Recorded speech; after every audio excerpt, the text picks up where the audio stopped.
क्या आपने कभी किसी मरे हुए इंसान से बात की है? ये वाकया गिलगित में रहने वाले लड़के का है जिसका नाम हमजा है। हमजा उन दिनों जॉब ढूंढ रहा था और उसने काफी जगह जॉब्स के लिए अप्लाई भी किया हुआ था, लेकिन वैकेंसी कम होने की वजह से उसे जॉब नहीं मिल रही थी। तो हमजा गिलगित से कराची अपने मामू की तरफ शिफ्ट हो गया और उसके मामू ने उसका जॉब पे लगवा दिया। वो जॉब हॉस्पिटल में मुर्दा खाने की थी। उस हॉस्पिटल का मुर्दा खाना पहले फर्स्ट फ्लोर पे हुआ करता था और मुर्दा खाने के बिल्कुल साथ ही एक जनरल वार्ड थी। अक्सर जब जनरल वार्ड मरीजों की वजह से बढ़ जाया करती थी तो लोग वार्ड के बाहर आके बैठ और लेट जाया करते थे। फिर जब लोगों के सामने से उन लाशों को मुर्दा खाने में शिफ्ट किया जाता था तो बहुत से कमजोर दिल वाले लोग डर जाया करते थे, क्योंकि वहाँ हर तरह की लाशें आती थी। किसी की बॉडी जली हुई होती थी और किसी की मौत मेजर एक्सीडेंट में हुई होती थी, जिनको उस हालत में देखना हर किसी की बस की बात नहीं थी। जिस वजह से मुर्दा खाने को सेकंड फ्लोर पे शिफ्ट कर दिया गया था। तो हमजा को मुर्दा खाने में जॉब नाइट शिफ्ट में करनी थी, जिस पे हमजा मान गया क्योंकि उसको वो जॉब बहुत ही मुश्किलों से मिली थी। शुरू के दिन बहुत अच्छे गुजर रहे थे। वहाँ के स्टाफ ने हमजा का बहुत ख्याल रखा और उसे बहुत सपोर्ट किया करते थे। हमजा का काम था कि मुर्दा खाने में आने वाली डेड बॉडीज की एंट्री करना, और अगर कोई रिश्तेदार डेड बॉडी लेने आ जाए तो वो डेड बॉडी की वेरिफिकेशन करने के बाद वो बॉडी उनके हवाले कर दिया करता था।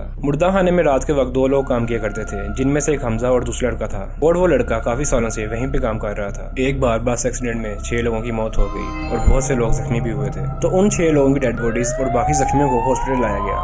जख्मियों को इमरजेंसी वार्ड में शिफ्ट कर दिया गया और डेड बॉडीज को मुर्दा खाने में ले गए। उन डेड बॉडीज में से 2 लोगों के रिश्तेदार कुछ ही देर में वहां पहुंच गए थे, जिनकी वेरिफिकेशन करने के बाद हमजा ने वो डेड बॉडीज उनको दे दी और बाकी की 4 डेड बॉडीज वहां मुर्दा खाने में ही पड़ी रही। बस एक्सीडेंट की वजह से इमरजेंसी वार्ड अलर्ट थी और बाकी का स्टाफ और डॉक्टर्स वहीं पे मौजूद थे और इमरजेंसी वार्ड में बहुत ज्यादा रश था। अगले दिन हमजा को एक डॉक्टर से पता चला कि उन 4 डेड बॉडीज में से एक डेड बॉडी को उनके रिश्तेदार ले गए हैं और बाकी की 3 डेड बॉडीज मुर्दा खाने में ही पड़ी हुई हैं। इतने में हमजा को उस लड़के की कॉल आ गई जो उसके साथ काम करता था और उसने बताया कि वो 3 दिन के लिए एक जरूरी काम से गाँव जा रहा है। हमजा ने कहा कि अब मुर्दा खाने में इतना काम नहीं है तो मैं यहाँ पे बाकी काम खुद ही संभाल लूंगा। उस रात हमजा अपने फ्लोर पे बिल्कुल अकेला था और सारा स्टाफ नीचे फर्स्ट फ्लोर पे जनरल वार्ड पे था। काम करते करते हमजा को महसूस हुआ कि कोई मुर्दा खाने का दरवाजा खोल के अंदर गया है। तो हमजा ने दरवाजे के पास जाकर देखा तो दरवाजा बंद ही था।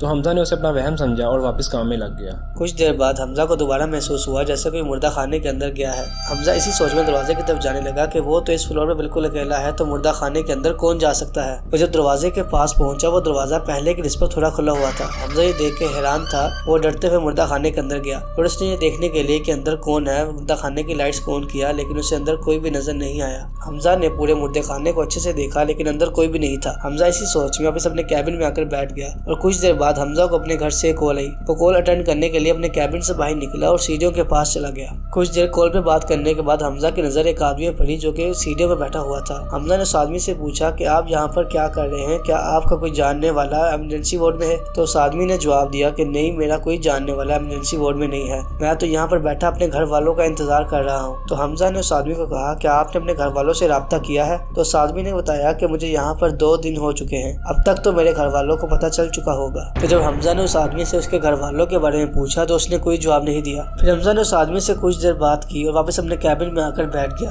कैबिन में आकर भी हमजा के दिमाग में उसी आदमी का ख्याल था। वो ये सोच रहा था कि वो किस तरह उस आदमी की मदद कर सकता है। हमजा फिर अपने कैबिन से उठा और सीढ़ियों की तरफ गया, लेकिन इस बार उससे वो आदमी वहाँ पे नजर नहीं आया, वो वहाँ से जा चुका था। हमजा वापस अपने कैबिन में आकर बैठ गया और काम करने लगा और कुछ 2 घंटे गुजरने के बाद मुर्दा खाने में एक फैमिली आई और ये फैमिली उन्हीं लोगों में से एक की थी जिनकी मौत 2 दिन पहले बस एक्सीडेंट में हुई थी। हमजा ने सारी फॉर्मेलिटीज को पूरा किया और जब डेड बॉडी देने के लिए बॉक्स को खोला तो हमजा ये देख कर हैरान था, क्योंकि जो डेड बॉडी ये फैमिली लेने आई थी ये और कोई नहीं, ये वही आदमी था जिससे हमजा कुछ देर पहले सीढ़ियों पर बातें कर रहा था, जो हमजा को कह रहा था कि वो यहाँ बैठा अपने घर वालों का इंतजार कर रहा है। हमजा को कुछ समझ नहीं आ रहा था। उसने वो डेड बॉडी उस फैमिली को दी और वो भी उस रात अपनी शिफ्ट जल्दी खत्म करके वापस अपने घर आ गया। उस दिन के बाद जब तक हमजा के साथ काम करने वाला लड़का गांव से वापस नहीं आ गया, हमजा भी वापस हॉस्पिटल नहीं गया। हमजा का कहना है कि उस दिन के बाद से उसके साथ दोबारा कभी ऐसा कुछ नहीं हुआ, लेकिन ये उसकी जिंदगी का एक बहुत ही खौफनाक वाकया है। तो कैसी लगी आपको स्टोरी? ये वीडियो अच्छी लगी इस वीडियो को लाइक करें और शेयर करें और हमारे YouTube चैनल को जाकर सब्सक्राइब करें।